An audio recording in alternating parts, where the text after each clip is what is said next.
The cold wind howled through the narrow alleyway. The full moon hung high above the city, casting long shadows over the quiet streets. Something felt off tonight. Different. People had been whispering about strange occurrences, the disappearing pets, strange noises, and unsettling sightings, but most had written it off as rumors. Sarah, a freelance photographer, was out late capturing the cityscape for a magazine article. She loved these quiet nights, away from the crowds, when the world seemed at peace.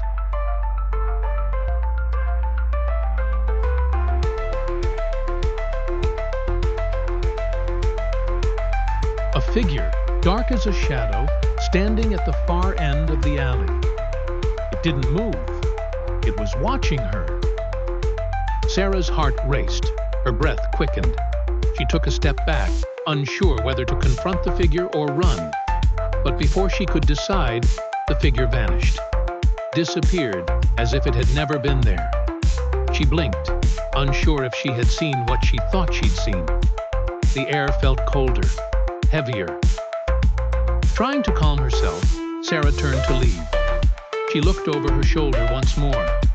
That's when she heard it. A soft sound, like a whisper on the wind. No, not a whisper. A voice. A deep, guttural voice that seemed to come from nowhere and everywhere at once. Turn around. Her blood ran cold. She knew she hadn't imagined it. But how could anyone be there? The alley was empty. She was alone. Her legs froze, and her breath caught in her chest. The voice came again, louder. You shouldn't have come. She tried to speak, but her voice failed her. She could only stare at the alley. Then, another voice, distant and sinister. You're not alone. Her hands trembled as she grabbed her phone, desperate to call someone. But when she looked at the screen, it was dead. She pressed buttons frantically, but nothing worked. The air felt charged, like the calm before a storm.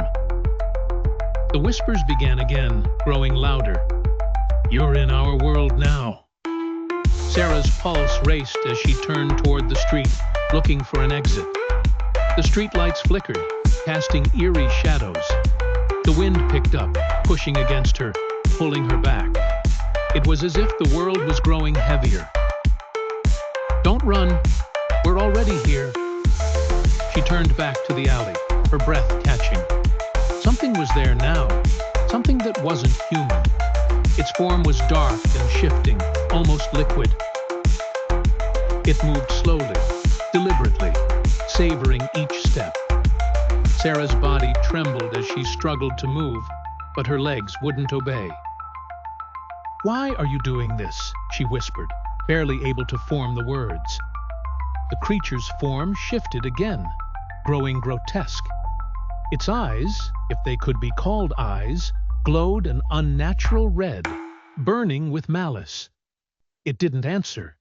Instead, it let out a low growl, its body contorting toward her.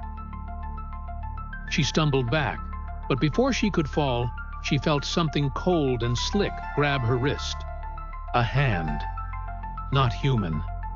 She screamed, but it was swallowed by the wind and the creature's growl.